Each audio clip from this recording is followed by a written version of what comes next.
참 수수께끼 같은 일이에요. 거기 들어가면 하나님께서 속죄소 가운데 있으시되.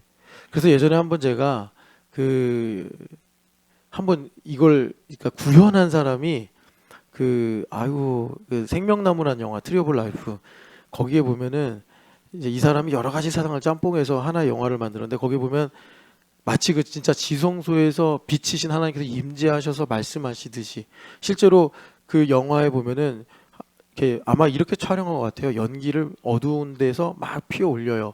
그리고 빛을 쫙 비추면 그 연기랑 빛이랑 부딪히면서 오묘한 빛깔을 만들잖아요. 여러분들 그런 거 가끔 그냥 일상에서 보실 수 있으실 텐데 그런 기법으로 CG는 아닌 것 같고 그렇게 해서 이게 오묘한 빛을 만들어요. 그러면서 거기서 이 영화 감독이 나레이션을 하게 하는데 그게 다 성경 말씀이잖아요.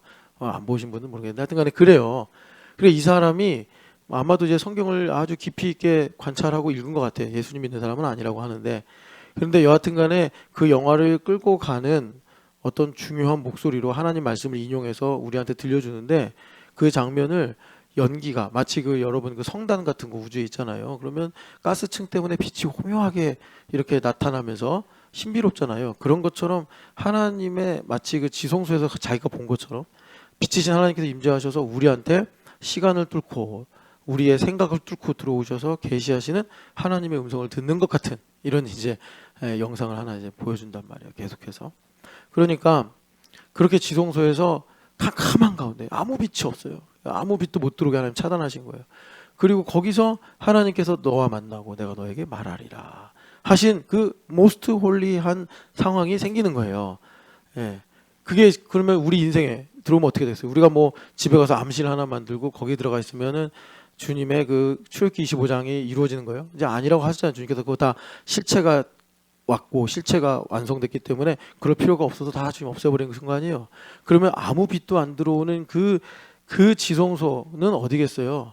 나 혼자 있는데 내 아내도 들어올 수 없고 내 남편도 들어올 수 없고 내가 아무리 사랑하고 사랑해도 내 새끼도 들어올 수 없는 나 혼자 있는 나의 시간과 나의 인생 속에 있는 그 가장 깊은 곳에 내가 혼자 있는 줄 알았는데 어디선가 빛한 줄기가 쭉 들어오면서 주님께서 나에게 이제 말씀하시는 거죠. 그럴 때 깊도다 하나님의 지혜와 지식의 풍성함이여 이러면서 그 다음이 오늘 1, 2부 때 말씀의 제목이 마인드인데 우리가 그러잖아요.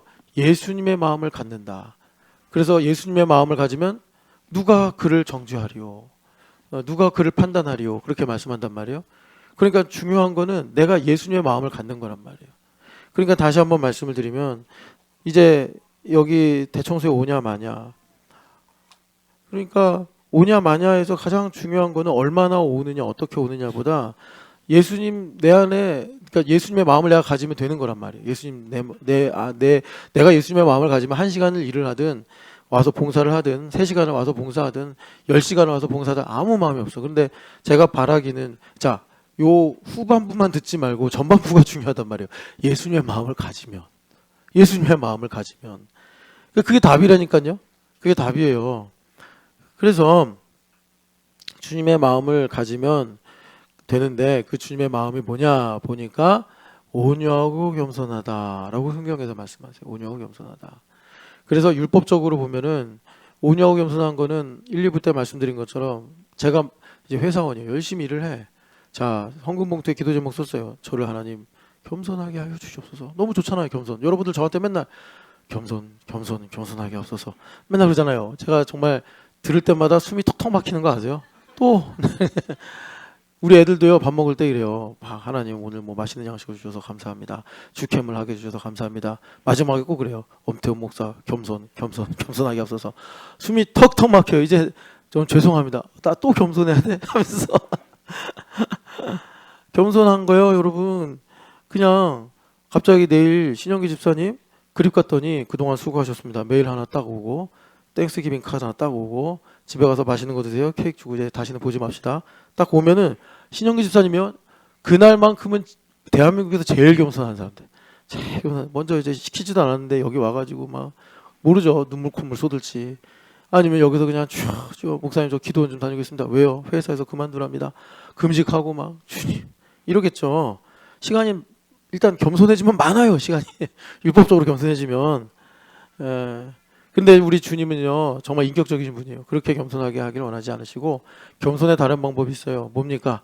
내게 주신 은혜를 깊이 알면 내가 힘들어서 없어서 약해서 겸손해지는 게 아니라 하나님 너무 감사해서 그래서 하나님을 위해 뭔가 더 드리고 싶어서 겸손해진단 말이에요. 더 드리고 싶어서. 그럴 때 우리 주님께서 나를 통해서 이제 만물 통치의 일들을 이루시는데 만물 통치라는 게 이런 거구나. 그러니까 만물 통치라는 것은 내가 하나님께 돌려드리는 거구나. 나의 인생은 하나님께 돌려드리는 거구나. 그러면 뭘 돌려드려야 될지 알아야 되고 어떻게 돌려야 될지 알아야 되고 얼마나 돌려드려야 될지를 알아야 될 거 아니에요. 그러려면 어떻게 된다고요? 아까 전일준 집사님이 처음에 인사했잖아요. 주신 것도 주신 것이요. 안 주신 것도 주신 것이요. 다 주님께서 주신 거란 말이야. 다 뭐 다른 말로 하면 가져가신 것도 주신 것이요. 허락하신 것도 주신 것이요. 그런데 여러분 가만히 생각해봐요. 인생이라는 게 다 주고 가져가시고 주고 가져가시고 주고 가져가시고의 반복이에요. 예.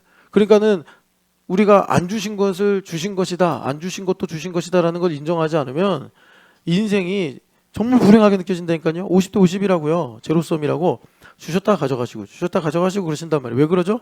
우리의 완악함 때문에 그런 거예요. 내가 계속 안 주기만 하면 하나님 원망하고 주기만 하면 하나님을 떠나고 세상 사랑하고 그러니까 주님께서 노아의 홍수 때 축복하신 것처럼 무지개 언약으로 축복하신 것처럼 주실 때도 있고 가져가실 때도 있고 이게 계속 반복이 된대요. 더위가 왔다 추위도 오고 또 낮이 왔다 밤도 오고 뿌리기도 하시고 또 다시 거두기도 하시고 이런 일들을 계속 반복하게 하셔서 어려서부터 악한 우리의 마음이 하나님 앞에서 늘 깨어서 겸손하게 그래서 구원의 길을 가게 하시더라라는 것입니다. 그러니까 여러분 다시 한번 말씀드리지만 이 세상 속에서 우리가 영으로 사는 게 정말 행복한 인생을 사는 열쇠인데 영으로 사는 것이란 다시 한번 말씀드리면 주신 것만 좋은 게 아니라 안 주신 건 또 좋은 거고 알고 보면 안 주신 게 더 좋은 거예요. 더 좋은 거예요. 그걸 어떻게 증명하냐고요? 예수님 주신 건 뭐예요? 예수님 와서 병도 고치시고 물 위도 걸어가시고 또 오병이어도 고치시고 그러니까 인기가 너무 많으셨잖아요. 그 주신 거예요. 하나님께 주신 거. 근데 가져가신 건 뭐죠? 십자가에 달려 죽으신 거예요. 여러분 뭐가 더 중요하죠? 물론 예수님께서 오셔서 병자도 고치시고 귀신도 쫓아내시고 많은 기적을 행하신 것도 너무나 중요하고 너무나 소중하지만 안 죽으셨으면 어떡할 거예요? 예수님 안 죽으셨으면 아무 소용 없잖아요. 그 선지자들 중에 하나에 불과하잖아요. 그런데 예수님께서 왜 유일무이한 진리가 되시고 나의 구주가 되시죠? 병을 많이 고치셔서 그런 거예요? 오병이어 기적을 일으켜서가 그런 게 아니잖아요. 죽으셔서잖아요. 날 대신에 죽으셔서. 예? 그러니까 안 주신 게 더 좋은 거라니까요. 더 좋은 거라니까. 여러분 그래서 참 우리가 이런 모든 하나님의 이치를 알고 또 주의 영광을 위해 살려면 체질이 신령한 사람, 스피리추얼한 인생이 되어야 된다. 그리고 이 시대가 여러분 영적 예배자니라. 그 로마서 12장의 말씀이잖아요. 그 로마서 12장에 이제 어떻게 보면 복음의 결론인데 너희들이 그래서 예수님 믿고 복음으로 살면서 신령한 삶을 살아야 돼. 너희 몸을 산 제사로 드려야 돼. 이게 영적 예배야라고 바울 사도가 결론적으로 딱 말씀하시면서 뭐라고 그래요? 1번 세상을 본받지 말고. 그러니까 예수님께서 우리가 사는 세상 속에서 계속해서 그러니 뭡니까? 영적인 가치가 함몰된단 말이에요. 계속해서. 오늘 이제 여기 말라기서에 하나님께로 돌아오라고 그러잖아요. 리턴하라고 돌아오라고. 그런데 어떻게 돌아갑니까? 라고 7절에 말씀하세요. 그 유대인들이 그러겠죠. 어떻게 돌아갑니까?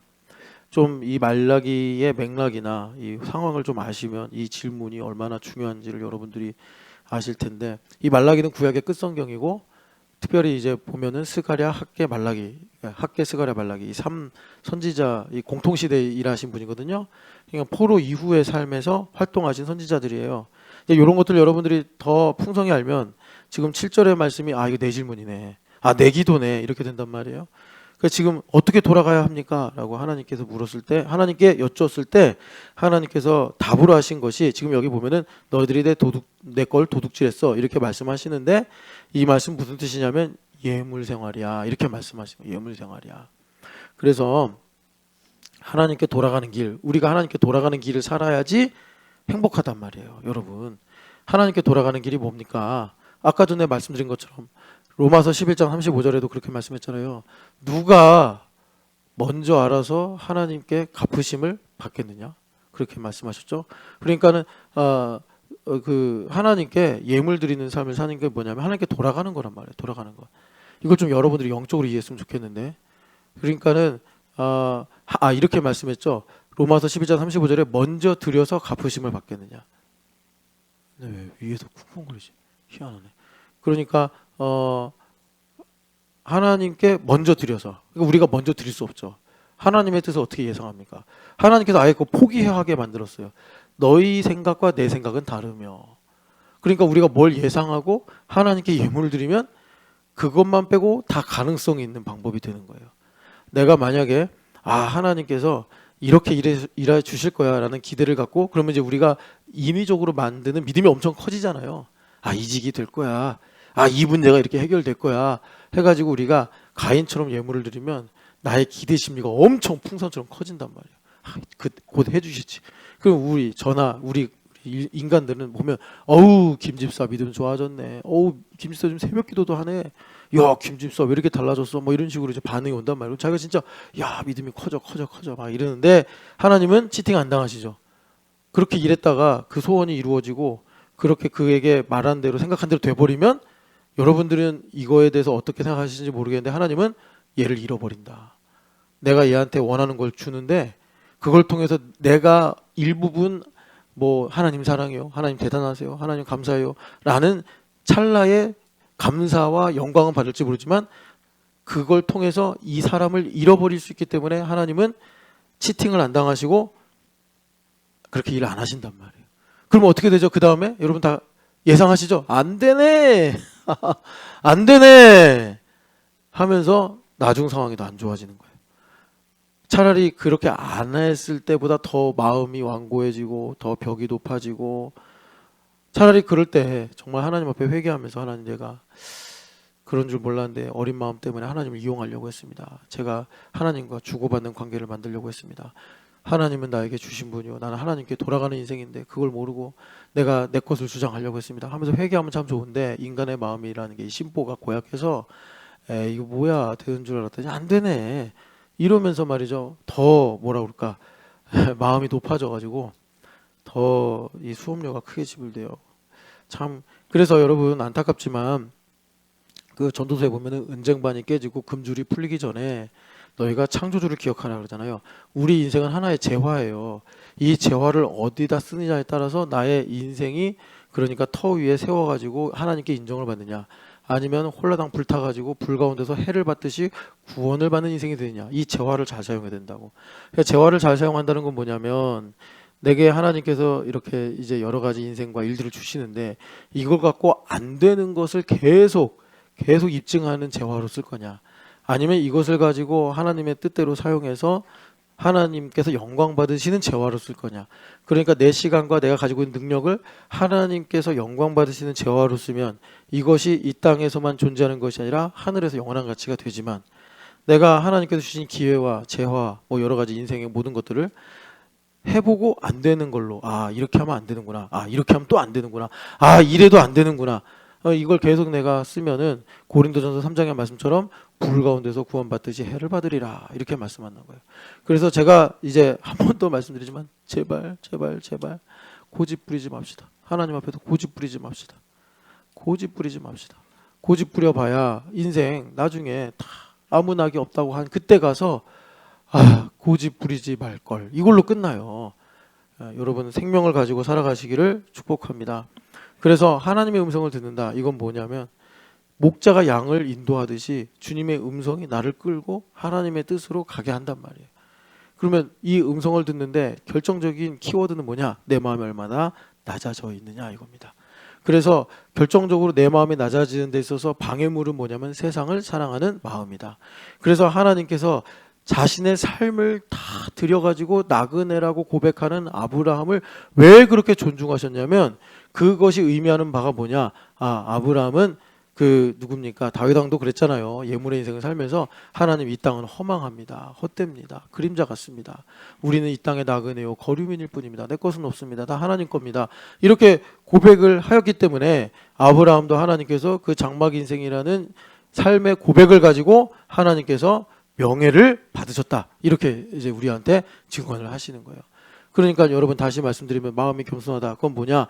세상을 사랑하지 않는다. 세상을 사랑하지 않으면요, 스트레스를 안 받아요. 하늘의 것은요, 정말 조금도, 그러니까 우리가 먹었을 때 우리한테 해로운 게 없어요. 하나님 주시는 거는. 그런데 세상의 것은 정말 자극적이라서 당장 나에게 기쁨도 주고 안심도 주고 뭐 여러 가지 유익한 걸 줄 것 같지만 일단 먹어 놓으면은 내가 느끼는 즐거움이나 내가 느끼는 좋은 것보다 더 나에게 해로운 것을 남기더라. 세상 사랑하는 건 그래요. 그렇기 때문에 세상에 있는 것을 사랑하도록 우리가 사실은 세상에 살면서 공부하면서 일하면서 살면서 길들여졌잖아요. 그래가지고 세상을 사랑하는 것 때문에 그러니까 스트레스 너무 받아. 여러분 마약 때문에 스트레스 받으세요?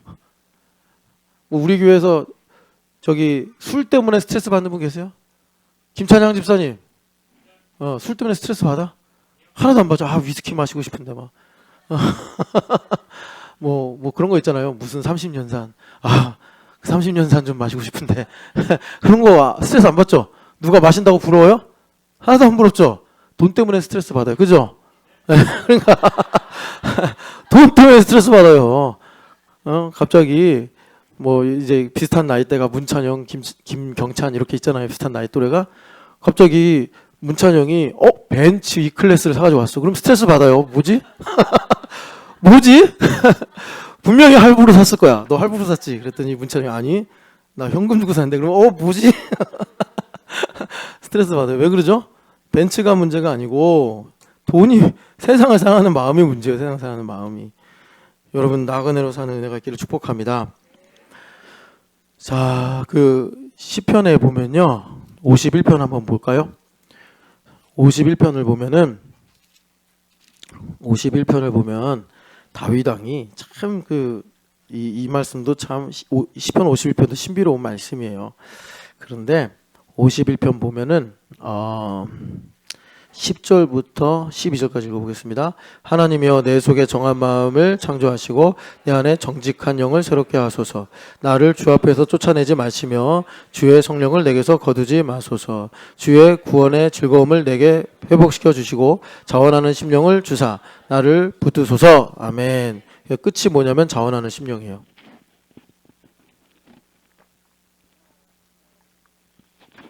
자원하는 심령인데 이 자원하는 심령이 나중에 다윗 왕이 29장 역대상 29장에 보면은 자신의 인생을 이제 아마 죽기 전에 회고한 것 같아요. 그러면서 내가 즐거운 마음으로 이 모든 것을 드릴 힘이 어디서 난 것입니까? 하나님의 은혜를 그렇게 고백하는데 즐거운 마음이 여기 의역 다 이제 맥락에 따라 의역을 하니까 달라지시겠지 않습니까? 자원하는 이게 즐거운 마음이에요. 즐거운 마음 똑같아요. 그러니까 다윗 왕이 지금 완전히 망했잖아요. 뭐 자기 사랑하는 햇사람 우리아까지 죽여버리고 막 이랬는데 그러니까 그 상황에서 하나님께서 이제 구원 회개하게 하시고 구원을 이제 은혜를 베푸시는데 그때 이분이 깨달은 거죠. 깨달은 건데 생명이 뭐냐? 자원하는 심령이구나. 자원하는 마음을 주시옵소서. 그러니까 여러분 참 그래서 아까 호세아 때도 우리 1, 2부 때죠. 2부 때 말씀드린 게 하나님께서 법을 만드시고 그 법을 깨심으로 우리가 로루하마인데 루하마가 되게 하신다. 그러니까 호세아가 경건하고 정직한 선지자인데 그 사람을 음란한 여인 고멜을 다시 데려오게 하셔서 로루하마를 낳았는데 하나님께서 그 로루하마를 가지고 내가 루하마가 되게 할게. 루하마가 뭐냐면 긍휼이라는 거예요. 긍휼. 그러니까 얘는 절대로 하나님의 긍휼을 못 받는다. 그게 걔 이름이야. 그 딸 이름이 로루하마. 그러니까 얼마나 참 딸을 낳아놓고서 긍휼 없는 자 이렇게 이름을 지은 거예요. 하나님 명령하셔서. 참 우리가 충성스러운 선지자죠. 그런데 이분에게 하나님께서 다시 역전해서 은혜를 주시기를 내가 이제 네 딸 로루하마를 루하마로 바꿔줄게. 그러시면서 하나님께서 가르쳐 주신 것이 그래서 유다와 에브라임의 태생적인 오류를 그래서 고쳐주신다는 건데 그게 뭐냐면 우리 마음이에요. 하나님께서 그래서 이스라엘 역사를 가지고 보면은 좋을 때는 하나님을 멀리하고 좋을 때는 안 좋으면 하나님께 오는 그러니까 이걸 우리 마음으로 말하면 맨날 세상에 있는 것만 사랑하고 하늘에 있는 건 사랑하지 않는 이 육체의 체질. 그래서 내가 원하는 대로 안 되면 마음이 굳어지고 내가 원하는 대로 되면 하나님 살아계시고 그러니까 결과적으로 어떻게 말을 하냐면 원하는 대로 해달라는 거예요. 원하는 대로 왜 안 해주면서 나한테 찬양과 경배를 받으시려고 하느냐. 근데 이런 데까지 우리가 가는데 그것을 하나님께서 고쳐주시는 방법이 이삭을 하나님께서 주신 거 아니에요? 법이잖아요, 법, 이삭이. 근데 하나님께서 그 법을 깨뜨리신단 말이에요. 그렇게 하시면서 하나님께서 우리의 질병을 고쳐주시는 게 뭐냐면 영적인 체질로 바뀌어서 되나 안 되나 있으나 없으나 마음이 평안하고 하나님을 사랑하는 이런 신령한 체질로 바꿔주시더라. 그래서 아브라함, 이삭 이 얘기를 할 것도 없이 하나님께서 스스로 자기가 법을 세우시고 법을 깨뜨리신 게 뭐냐면 예수 그리스도란 말이에요. 여러분, 예수 그리스도는 다 그 내용을 우리에게 주셔요. 하나님이 어떻게 아들이 됩니까? 그러니까 그 누굽니까? 유대인들이 예수님 십자가 못 박은 거 아니에요? 아니, 하나님이시잖아요. 하나님이라는 법을 누가 가르쳐 주셨어요? 하나님이 주셨어요. 구약성경 보면 전능하시고 거룩하시고 영광스러우신 분이에요. 근데 그분이 어떻게 인간이 누구인지는 유대인들이 제일 잘 알아요. 이 사람들이 율법 끝에 있기 때문에. 근데 어떻게 사람이 되냐고. 그러니까 유대인들이 예수님 십자가 못 박아버린 거예요. 하나님께서 법을 깨고 일을 하신다는 거를 우리 인간은 이게 머리로 이해가 안 되는 거예요. 아까도 말씀드린 것처럼 주신 거는 주셨다. 아, 오케이. 주신 건 주신 거지. 그런데 안 주신 걸 주셨다고 하니까 미치겠는 거죠. 이거 왜 주셨다고 계속 나한테 강요하십니까? 왜 하나님이 사람이 됐다고 나한테 강요하십니까? 이런 말하고 똑같아. 그러니까 우리는 성경을 보면서 아이고 이 나쁜 놈들 예수님 어떻게 십자가 못 박나 그러는데 우리도 그렇게 예수님 십자가 못 박는다니까요. 아니 어떻게 안 주셔놓고서 줬다고 그러십니까? 죽여놓고 어떻게 살린다고 하십니까? 가져가 놓고서 어떻게 또 나한테 뭐 주시는 분이라고 하십니까? 이렇게 우리가 하나님을 원천적으로 봉쇄하는 이런 생각을 우리가 가지고 있단 말이에요. 그리고 여러분 아시겠지만 이건 상식인데 유대인들은 이사야서에 53장이 없는 거 아시죠? 왜 없죠? 아니 메시아가 어떻게 고난을 당하냐고. 메시아가 와서 그래 그냥 우리를 긍휼히 여겨 주시는 데까지 이해를 하자. 그런데 어떻게 메시아가 채찍에 맞고 짱에 칠림을 맞고 십자가에 달려 고난당하고 어떻게 그리스도가 고난당하냐. 이것도 하나님께서 스스로 법을 깨시는 거예요.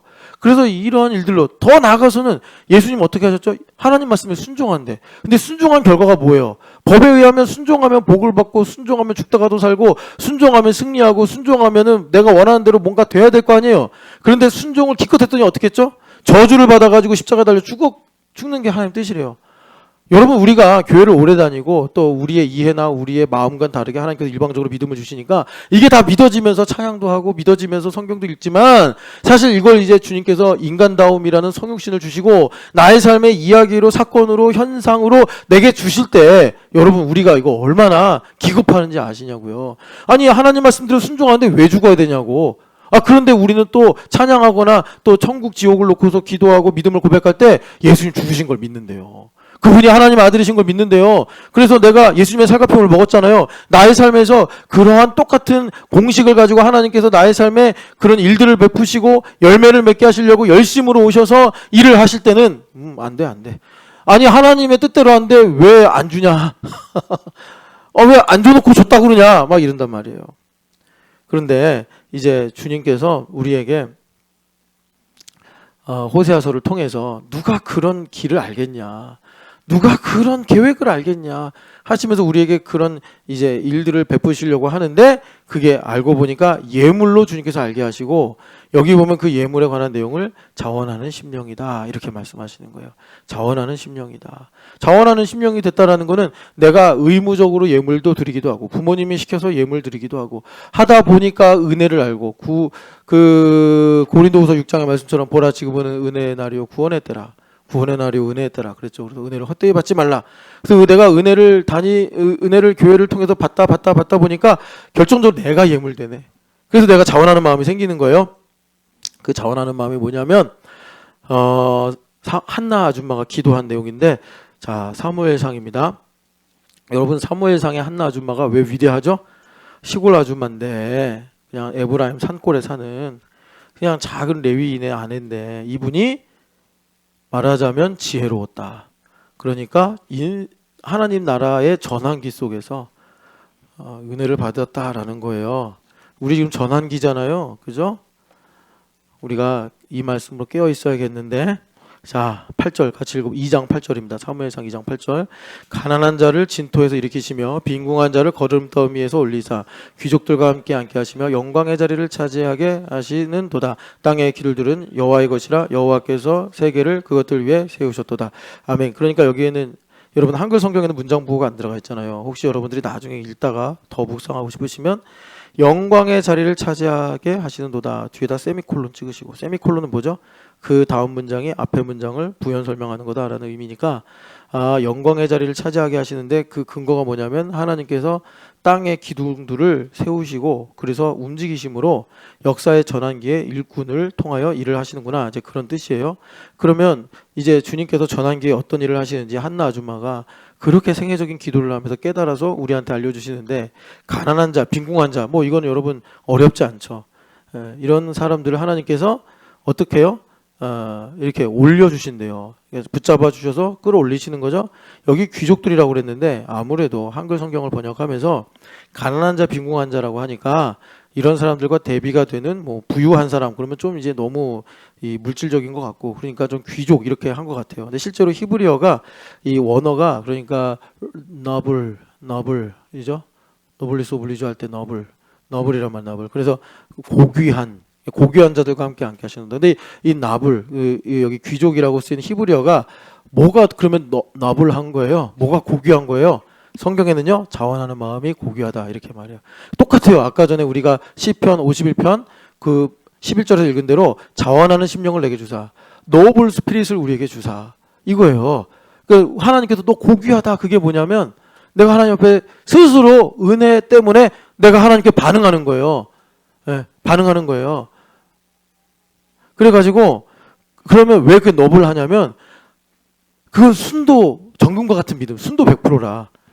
근데 내가 자원하여서 하나님 앞에 나아가면 그게 순도 100%라. 하나님께서 걸림없이 일을 하실 수 있는 거예요. 그래서 우리를 이런 자원하는 마음으로 하나님을 섬기고 하나님께 충성하고자 하는 사람들과 함께 앉게 하셔서 영광의 자리를 차지하게 하시는도다. 이 전환기의 역사 속에서 하나님께서 그를 통해 하나님의 일을 하시는도다, 이렇게 말씀하는 거예요. 그런데 이 자원하는 마음이 예물이란 말이죠. 자, 그래서 다시 우리가 말라기서로 가면 말라기서 3장 보면 하나님께로 어떻게 돌아가리까? 하나님께서 뭐라고 그러시냐면은 니들이 도둑질했다 하시면서 예물 생활이 돌아오는 것이다. 그러면 도둑질했다라는 말이 무슨 뜻인지 알아야 될 거 아니에요. 이 도둑질했다가 뭐냐면요, 1장을 보면 하나님께서 이런 말씀하세요. 자, 여기서 중요한 건 있어요. 뭐냐면 예물을 안 드리는 사람은 이 범주에 들어오지도 않아요. 그러니까 예물은요, 우리가 입장료를 내듯이 하나님 앞에 뭘 갖다 주고 이러는 게 아니고 예물은 하나님께서 받아주시는 거예요. 자, 그러니까 지금 이 말라기서는 예물을 드리는데 예물이 온전하지 않은 사람들에게 하나님께서 온전한 예물을 하라고 말씀하시는 건데, 그럼 온전한 예물이 뭐냐? 1장 8절 같이 읽어보겠습니다. 만군의 여호와가 이르노라, 너희가 눈먼 희생 제물을 바치는 것이 어찌 악하지 아니하며 저는 것 병든 것을 드리는 것이 어찌 악하지 아니하냐. 이제 그것을 너희 총독에게 드려보라. 그가 너를 기뻐하겠으며 너를 받아주겠느냐. 아멘.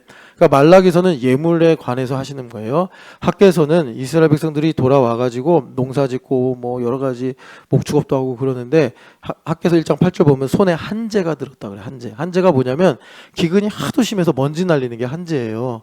그러니까 이스라엘 백성들이 그렇게 노력하고 수고하고 애쓰는데 이 인생에 한재를 드는 것처럼 참 뭐라 그럴까, 그냥 허망한 거죠. 왜 그런지 아니? 하면서 하나님께서 성전을 지어. 다른 말로 무슨 말이냐면 하나님 중심으로 살아. 너희들이 말이지 잘 지은 집, 완벽한 집에 살면서 말이야, 하나님의 성전 저렇게 내버려두고 저렇게 금 가고 이렇게 막 거미줄 쳐지고 이렇게 낡아지게 만드는 거, 그게 이제 하나님께서 그런 예시를 가지고 하나님 중심이 뭔지를 가르쳐 주시는 거잖아요. 그러니까 이런 겁니다. 이제 요한일서 버전으로 말하면 나는 배가 부르고 나는 잘 살고 나는 당장 어떤 문제가 없는데, 지금 우리 교우 중에 어떤 사람은 지금 뭐 힘들고 어렵고 이럴 때 그게 나한테 안 와닿아요. 그러면 내가 지금 말하자면 하나님의 성전은 막 무너지게 내버려두고 지금 내가 사는 집만 어떻게든 잘 지켜봐야겠다 이러고 있는 거라. 그런데 길게 보니까 끝은 한재더라. 그러니까 너희들이 그렇게 살지 말고 하나님께서 너희들의 삶을 다스리도록 좀 해. 그래서 하나님의 성전을 좀 잘 돌봐. 하나님의 성전을 잘 돌보는 게 뭐겠어요?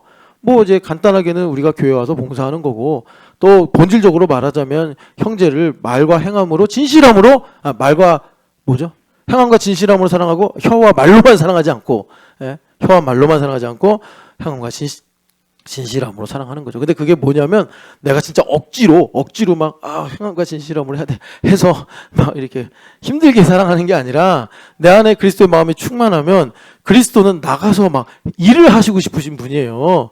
그러니까 사탕 하나라도 뭐 과자 하나라도 애들 보면서 아니면 우리 형제자매들한테 밥 한 끼라도 커피 한 잔이라도 흘러가게 돼 있다 이 말입니다. 그게 그런데 알고 보니까 주님께서 페이백 해주시는 거네. 페이백 해주시는 거네. 여러분 먼저 드려서 누가 갚으시면 없겠느냐. 여러분 이 진리 가운데 들어가시기를 축복합니다. 그런데 여기 보면은 만군의 여호와가 이르노라. 자 이제 예물만 좀 간단하게 얘기할게요. 성원아, 아빠가 양치기야 양치기. 양을 치는 목자란 말이야 목자. 성원아, 목사님 잘 봐봐. 거기 적지 말고 아빠 양치기 적어봐야 소용없어. 그러니까 아빠가 양을 쳐 들판에서. 근데 어제 엄마 양이 새끼를 낳았대. 너 새끼 양 본 적 있어? 없어? 야, 8년 동안 살면서 새끼 양을 한 번도 못 봤단 말이야? 대관령 좀 가. 아빠한테 대관령 좀 가서 새끼 양 좀 보여주세요. 대관령까지 안 가고 저 가평에만 가도 양떼 목장 있어. 그래서 요번 5월 되면은 아빠랑 양떼 목장 좀 가자고 그래. 알겠어? 거기서 새끼 양을 꼭 보고 오세요. 새끼 양을 보면은 규아야, 보리보다 예뻐. 진짜 보리보다 예뻐. 개랑 양이랑은 이게 비교가 안 돼. 엄청나게 예뻐. 새끼 양. 진짜 순해. 당황하지 말고. 보리가 안 예쁘다는 얘기가 아니라 양이 그렇단 말이야. 그래서 예수님은 어린 양에 비유하는 거예요. 그런데 이제 양이 너무 예쁜 거야. 그래가지고 성원이가 너 방에서 자지? 너 침대에서 자니? 침대에서 자지. 그럼 침대에서 잘 때마다 그냥 이 양을 맨날 안고 자는 거야. 1년 동안. 너무 예뻐. 막 이제 학교 가면 막 따라와. 음메 하면서 따라와. 막 너가 이거 놀이터 가면 양이 막 너랑 깡총깡총 뛰어돌아. 너무 예쁘겠지? 상상만 해도. 근데 6월절 날이 온 거야. 하나님께 아버지가 자 이제 너 양 데려와라. 그리고 양이 피를 흘리네. 양이 죽는 거야. 죽으면서 이러는 거야. 성원아, 너가 거짓말해서 내가 대신 죽는 거야. 앞으로 거짓말 하지 말고 부모님 말씀 잘 순종해 하면서 양이 음메 하고 다 죽어. 그럼 아버지가 양털을 다 뽑더니 그걸로 고기, 양 스프, 양 치킨, 뭐 양 커리 이런 걸 만들어 가지고 먹고. 너 그거 먹을 수 있겠어 없겠어? 못 먹지. 눈물을 흘리면서 먹지. 내가 죄인이라서 내가 맨날 365일 안고 자던 내 어린 양이 죽었구나. 그러면 다음부터 거짓말 하고 싶겠어 안 하겠어? 절대 못하지. 절대 못하지. 그치? 절대 못할 것 같은데 또 해. 그게 인간이야. 그게 인간이야. 아주 지독해요. 그래서 나중에는 한 두세 번 지나가잖아. 양 끝까지 꺼? 맛있겠네. 또 이런다고. 그게 마음에 화인 맞은 인생이에요. 화인 맞은 인생. 그래서 이스라엘 백성들이 하나님의 진노 가운데 살게 된 거야. 그렇게 그냥 습관이 돼버려가지고. 뭐 누가 이랬는지 모르겠는데 연기하지 마세요. 우린 더해요, 더해. 하나님의 은혜에 대해서. 그래서 예물이라는 게 이런 거다. 예물이라는 것이. 그렇게 우리가 마음으로 영으로 드리는 것이 예물인데 오늘날에 여러분 하나님께서 그런 모든 것을 완성하셔서 예수님을 우리에게 보내주셨고 그리고 지금은 우리가 헌금이라고 하는 일종의 어떤 이 현금을 갖고서 뭐 온라인으로 하든지 지폐를 넣든지 하잖아요. 그래서 우리가 그 스피릿을 잊지 말자 해가지고 여기다 적자고 하는데 이것조차도 손이 무거우셔서 못 적는 분들이 많아.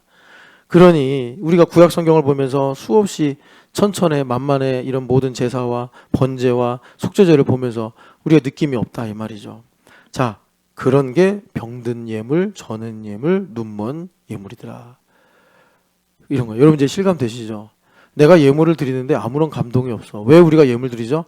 오늘 칼럼에도 나와있지만 예수님 때문에 드리는 거예요. 우리가 살과 피를 먹듯이 예수님 때문에 예물 드리는 거예요. 그런데 내가 예수님을 하찮게 여기면 예물도 여기 보면은 10절에 뭐냐면 너희들이 하나님께 성전문을 닫아버렸으면 좋겠어. 그래서 실제로 여러분 역사를 보면 교회 문이 닫히잖아요. 어떤 나라에 이런 역사가 끝나잖아요. 그런 거 보면 하나님께서 이제 패하시는 건데 주님께서 뭐라 그러시냐면 여기에 13절 읽어보겠습니다. 만군의 여호와가 이르노라 너희가 또 말하기를 이 일이 얼마나 번거로운고 하며 코웃음치고 훔친 물건과 저는 것 병든 것을 가져왔느니라. 너희가 이같이 봉헌물을 가져오니 내가 그것을 너희 손에서 받겠느냐? 이는 여호와의 말이니라. 아멘. 그러니까 뭐라 그래요? 코웃음 치면서 아우 번거로워 이러는 거예요. 여러분 뭐 우리가 MBTI에서 내가 I, N 뭐가 또 있나? 그럼 F 뭐 저쩌고 한다 하더라도 하나님 앞에 엄위하신 하나님 앞에 예물을 드리는데 저는 제 프라이버시를 오픈하고 싶지 않습니다. 이런 말이 나오는 것 자체가 이게 어이가 없는 거예요. 정말 맷돌 놓고 어이가 없네 이러는 거라고. 그러니까 여러분 예물은 그런 게 아니에요. 뭐 내 비밀을 알리고 뭐 내가 뭐 이런 걸 말해가지고 창피하고 이런 게 아니고 예수님을 드리는 거란 말이에요. 예수님을 드리는 거. 그런데 우리가 이런 것들을 감각 없이 습관적으로 여기 이제 유대인들이 하는 말처럼 아 이게 얼마나 번거롭냐 이러면서 코웃음 치면서 이렇게 할 때 어떤 일이 생기냐면 이 12절에도 보면은 하나님의 식탁이 더러워졌고 12절의 하반절 보면은 내 이름이 더럽혀진다 이렇게 말씀해요. 이게 도둑질이에요. 이게 도둑질이에요. 우리가 예물을 하나님께 드리는데 내가 진리로 참으로 예물을 안 드려요. 그냥 저도 목사니까 저 여러분 그래서 항상 하나님께 그런다니까요. 얼마를 드릴까요? 여쭤보고 제가 솔직히 저도 이렇게 예물 써요. 뭐 제 거는 잘 안 올라와서 읽지는 않는데 제가 쓰는데 저도 안 써질 때 있어요. 뭐 바쁠 땐 그냥 대충 쓰기도 하고 죄송한 말이지만 그런데 안 써지면은 먼저 우리가 그래서 우리 미니멈은 지키자고 항상 그러잖아요. 우리가 하나님 말씀 안 들을 수는 있다. 그런데 둘째들처럼 돌이키면 된다. 내가 쓰려고 그러는데 쓰고 싶지가 않아. 그러면 통탄하는 마음이라도 가져야 돼요. 주님 참 죄송합니다. 라고도 그렇게라도 써야 된단 말이에요. 근데 이것도 내가 마음이 무거워서 못 쓴다 그러면 정말 우리 하나님의 이 봉헌물과 하나님의 예물을 도둑질을 하는 게 돼서 우리 읽지 않았지만 9절에 어떤 일이 생기느냐 저주를 받느니라. 여러분 가인이 예물을 안 해서 버림받았나요? 예물을 드려서 버림받았죠? 예물 대충 드려서 버림받았나요? 여러분 대충 드린 사람은 연락이 안 됐을 때 양심의 가책을 느껴서 화를 안 냅니다. 열심히 예물을 드렸기 때문에 열불 난 거예요. 왜 내 예물 안 받으시는 거야? 아마도 자기가 비교한 아벨보다는 자기 딴에 최선을 다했다고 생각했을 거예요. 뭐 이럴 수 있어요. 우리 만약에 이제 교회됨 40일로 하면 나는 교회됨 40일 5번, 저 사람은 교회됨 40일 1번. 근데 한 번을 한 사람이 어쨌든 간에 믿음으로 해가지고 그만큼 인정을 받아. 난 5번 했는데 5번 한 것 때문에 이게 내게 걸림이 되네. 그러면 안 되는 거예요. 그래서 주님께서 여기 보면 이 가인을 염두에 두고 하신 말씀이겠죠. 나의 것을 도둑질하였으므로 너희가 내가 복을 줄 수가 없느니라 라고 말씀하시는 거예요. 그러니까 무슨 말이냐면 마음에 없는 예물을 드릴 때 이게 뭐가 되는지를 알아야 되는데 우리가 그러니까는 예물을 드리면서도 받아주신다라는 믿음이 없이 내가 입장료를 내고 영화관에서 그 영화를 보듯이 내가 돈을 내고 커피를 마시듯이 우리는 그렇게 예물을 생각하는 거예요. 그러니까 내가 이제 예물을 드린다 할 때 뭐 하여튼 여러 가지 문제가 생기는 건데 하나님께서 받아주시는 거구나. 나를 통해서 예물을 받아주시는구나 라는 분명한 믿음이 있으면 내가 마음이 없는 예물을 드릴 때 아까 1장에서 주님 말씀하신 것처럼 너희가 내 이름을 더럽히고 있어. 그래서 너희가 지금 내 걸 도둑질하고 있거든. 내 이름의 거룩을 훼손하고 있거든. 하고 하는 말이 전혀 지나친 말이 아니라 왜냐하면 우리는 예물을 아무리 산더미같이 가져와서 드린다고 해도 하나님 받으실 의향이 없는데 예수님을 믿는 믿음으로 우리가 드린다고 하니까 하나님께서 받아주시는 거예요. 받아주셔서 우리 인생에 주님께서 갚으심을 베풀어 주시는 것인데 내가 마음에 없는 예물을 드리면 하나님 피곤해지시는 거예요. 실제로 말라기 1장, 2장, 3장 읽어보시면 하나님 피곤하다 이런 말씀하세요. 피곤하다.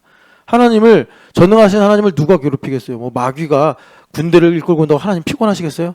그런데 하나님의 백성이 마음에 없는 예물을 드리는 거예요. 그러니 하나님께서 피곤하다 이렇게 그분의 심정을 토로하시는 거예요. 왜?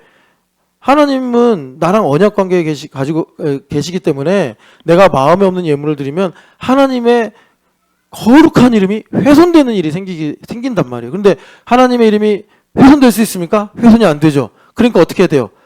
내가 해를 받아야 돼요. 내가 이해가 되세요?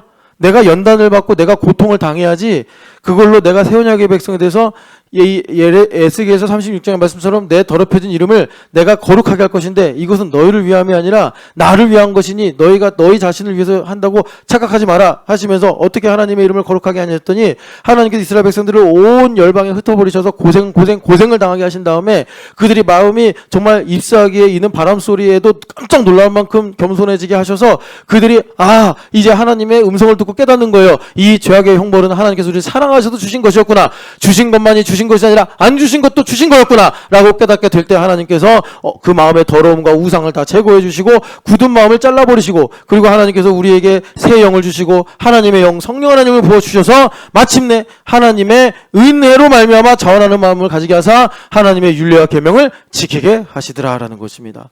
그래서 하나님 피곤하시다는 거예요. 왜 피곤하신 거죠? 일이 많아져서가 아니라 우리를 사랑하시는데 내가 하나님 앞에 자원하는 마음으로 반응하지 못하고 하나님의 이름을 더럽히는 일을 계속하니까 하나님은 공의를 지키시기 위해서 이루시기 위해서 나의 삶에 개입하셔야 되고 그러면 내가 눈물 흘리고 내가 인생을 허망하게 보내고 내가 하나님의 영광으로 행복한 것이 아니라 세상에 나를 병들게 하는 것을 사랑하고 쫓아다니면서 내 인생을 허망하게 보내야 하니 주님 마음이 아프시다 말씀하시는 거예요. 마음이 아프시다. 그래서 주님께서 우리와 동행하기를 원하시는데 이 땅에서 시간도 하나님은 영원하신 분이지만 소중하게 생각하셔서 나와 한 시간이라도 하루라도 1년이라도 더 동행하시면서 나와 기쁨을 함께 하기를 원하시는데 그러한 시간들이 줄어들거나 그렇지 못하는 일을 주님께서 피곤하시다 이렇게 주님께서 말씀하시는 거예요. 2장 17절 읽어보세요. 너희가 말로 여호와를 괴롭게 하고도 이르기를 우리가 어떻게 여호와를 괴롭혀 드렸나이까 하는도다. 하나님 괴롭히면서 내가 언제 하나님 괴롭혔습니까? 이렇게 우리가 말을 하더라. 그래서 우리가 여러분 인생은요 하나님께로 돌아가는 거예요. 하나님께 돌아가는 길 위에 서 있어야지 여러분 우리가 걱정하고 염려하고 아파하는 모든 일들에 답이 있고 또 우리가 치유를 받고 우리가 회복이 되는 겁니다. 하나님께로 돌아가야 돼. 우리는 기억이 안 나지만 하나님께로부터 왔어. 온유도 하나님께로부터 왔는데 아버지를 전일준으로 만난 거지 전일준 집사님이 온유를 만든 게 아니에요. 우리는 그래서 진화론자나 생물학자가 아니라 우리는 창조론자잖아요. 하나님 만드신 거예요. 유다미도 하나님께로부터 온 거예요. 그렇게 보니까 김상문하고 서유미가 잘 키우겠구나 해서 주신 거예요. 40이 넘었는데 주신 거예요. 하나님께서 유다미 좀 책임져줘 서유미. 그때 낳고 보니까 서유미랑 똑같이 생겼잖아요. 그래서 유미자매가 보다 깜짝 놀랐는데 난가? 그런데 맡겨주시는 거예요. 그래서 우리 하나님께 돌아가야 돼. 어떻게든지 반드시 돌아가야 돼요, 여러분. 예? 마치 뉴질랜드에서 알래스카로 무슨 새였죠? 옛날에 도요새가 돌아가듯이 우리 돌아가야 된다고. 돌아가야 돼. 여러분 그 길이 어디 있다고요? 예물에 있다. 그 예물은 뭐냐? 정삼각형. 내가 드리는 헌금과 예물이신 예수 그리스도와 예물된 내가 정확하게 정삼각형의 매칭으로 하나가 되는 거예요. 하나가 되는 것. 한마디로 말하면 예수님으로 만족한 상태. 여러분 얼마가 문제가 아니라 어떻게가 문제가 아니라 정말 내가 믿음으로 아벨처럼 예물을 드리면 그것이 상대적으로 부족하고 또 참 황소를 드리는 사람에 비교하면 참 나는 주님께 이 상한 심령밖에 드릴 게 없나이다 하더라도 주님께서 그 예배를 영이요 진리다라고 받아주신다라는 것입니다. 여러분 이 예물로 우리의 인생의 길을 개척하시기를 축복합니다. 같이 우리 일어나 찬양하겠습니다.